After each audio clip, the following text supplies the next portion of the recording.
करीब साल भर पहले की बात है। तब हर तरफ कोरोना का कहर था।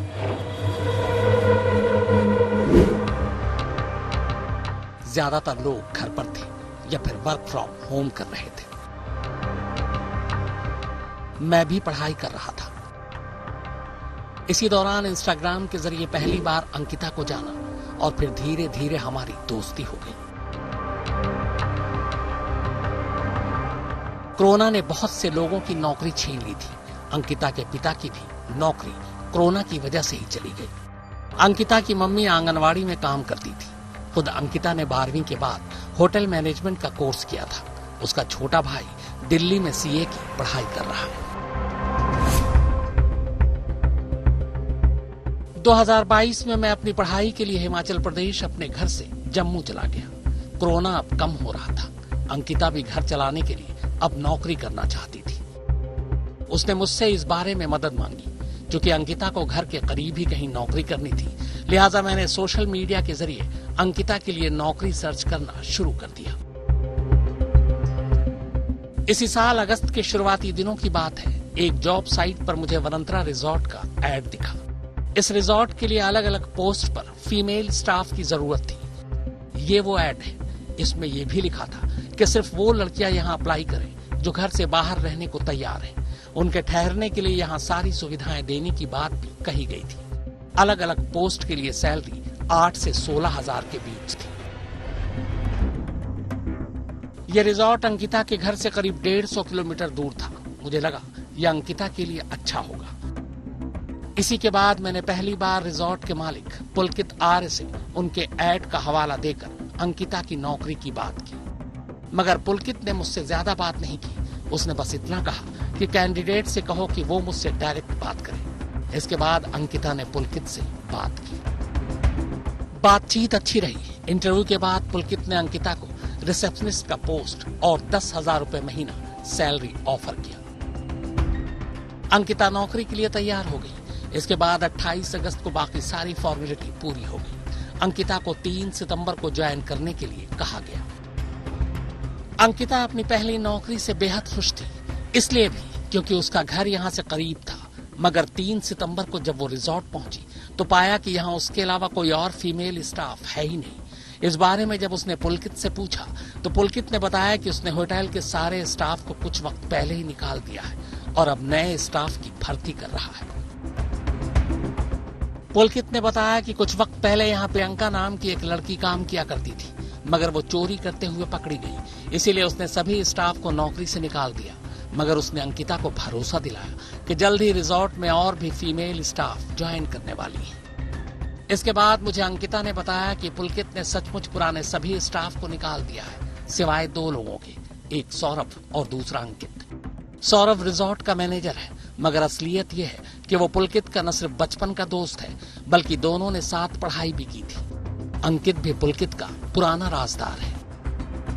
अंकिता ने रिजॉर्ट में नौकरी तो शुरू कर दी, पर उसे जल्द ही एहसास हो गया कि यहाँ ठहरने के लिए टूरिस्ट कम आते हैं। रिजॉर्ट ज्यादातर पार्टियों के लिए ही बुक होता है। रिजॉर्ट में करीब 13 कमरे हैं, जबकि कुछ कमरे अभी बन रहे हैं। अमूमन पार्टी के लिए सारे कमरे बुक किए जाते थे। पार्टी भी ज्यादातर वीकेंड पर हुआ करती थी।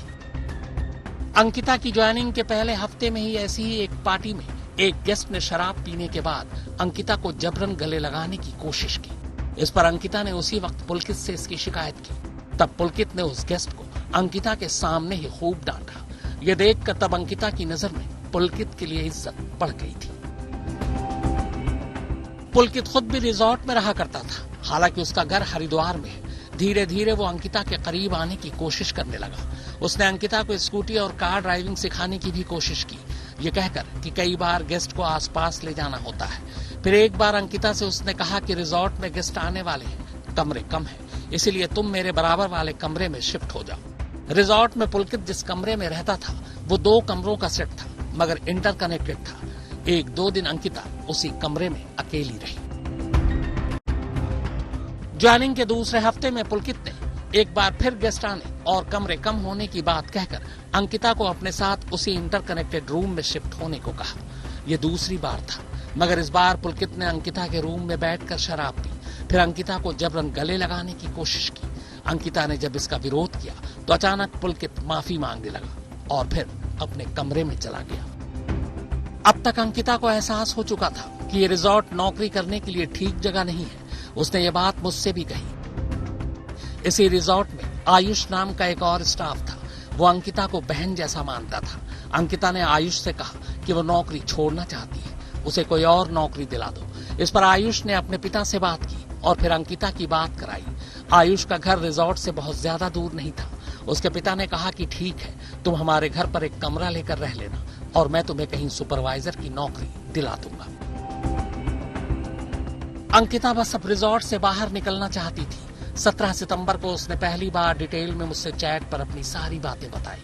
18 सितंबर को उसने रिजॉर्ट छोड़ने का फैसला कर लिया था, मगर तभी उसे पुलकित ने कहा कि 19 सितंबर को एक खास मेहमान रिजॉर्ट में आने वाले हैं और वो कहीं नहीं जा रही। इसी के बाद 18 सितंबर को अंकिता और पुलकित के बीच काफी झगड़ा हुआ। 18 सितंबर की शाम 4:30 बजे के बाद ऐसा कुछ हुआ जो बड़ा था, मगर मुझे नहीं मालूम कि क्या हुआ था। शाम को जब मैंने अंकिता को फोन किया तो वो फोन पर रो रही थी। मैंने पूछा क्या हुआ, तब उसने कहा कि पुलकित ने मेरा मुंह दबाया और मेरे हाथ में चोट लगाई है। अंकिता ने मुझसे ये भी कहा कि पुलकित ने उसे धमकी दी है कि वो पुलिस में फोन कर चुका है और पुलिस उसे अश्लील हरकतों के लिए गिरफ्तार कर लेगी। फिर उसने धीरे से कहा कि तीनों इस वक्त उसी के आसपास हैं, इसीलिए बाद में सब बताऊंगी। इसके बाद उसने फोन काट दिया। फिर 18 सितंबर की रात 8:30 बजे अंकिता ने मुझे फोन किया। तब भी शायद तीनों उसके आसपास थे। करीब 22 मिनट तक हमारी बातचीत हुई। अंकिता परेशान थी।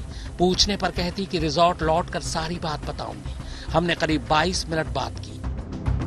8:52 पर अंकिता ने यह कहकर फोन काट दिया कि वो रिजॉर्ट जाते ही कॉल करेगी। यह हम दोनों की आखिरी बातचीत थी। इसके बाद रात को मैंने अंकिता को कई बार फोन मिलाया पर फोन बंद मिला। आखिरी बार मैंने उसे रात 2:30 बजे कॉल किया था, तब भी फोन स्विच ऑफ था। इसके बाद मैंने उसी रात और अगले दिन बारी बारी से पुलकित, अंकित और सौरभ को फोन किया, पर तीनों मुझे लगातार उलझाते रहे। तो आप बाहर कब गए थे? कहाँ? बाहर कब गए थे आप? रिजॉर्ट से 6 बजे। हाँ, रिजॉर्ट से लगभग 6 बजे तो नहीं गया था। हम लोग गए थे कोई ऐसे 6:30 7, अब एग्जैक्ट टाइम तो मेरे को ध्यान नहीं है। अच्छा, तो 9 बजे वापस आ गए थे? हाँ, 9 बजे तक आ गए थे वापस। अच्छा, रात तक तो रूम में थी ना? रात तक रूम में थी वो। अच्छा। जैसे कुछ अपडेट मिलेगा मैं आपको कॉल कर दूंगा। हाँ जी, मैं कह रहा हूँ जैसे कुछ अपडेट मिलेगा हम आपको कांटेक्ट कर लेंगे। मतलब आपको कुछ तो पता होगा ना कि कब गए हैं कब नहीं गए हैं, कुछ तो पता होगा भैया ना? मैं यहाँ बैठा थोड़ी ना था देखने के लिए। नहीं, मेरे को एक बात बताओ, जब आप साहब रात को इकट्ठे गए थे तो उसके बाद वापस आई थी वो या नहीं आई थी? क्यों नहीं इतना आई तो थी? बताओ। जरूर आई थी, आई थी, आई थी? बिल्कुल आई थी। मुझे ऐसा लग रहा है आपको छुपा रहे हैं।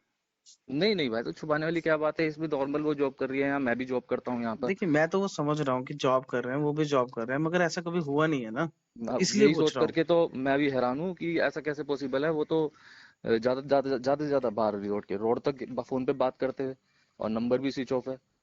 आपने बाहर बात रोड तक देखा किसी ने? हाँ, मैं रोड पे आया हूँ और अभी मैं प्रॉपर्टी की बैक साइड पे जाऊंगा, एक बार वहां देख के आऊंगा कहीं गंगा किनारे वहां कहीं तो नहीं बैठी हुई है।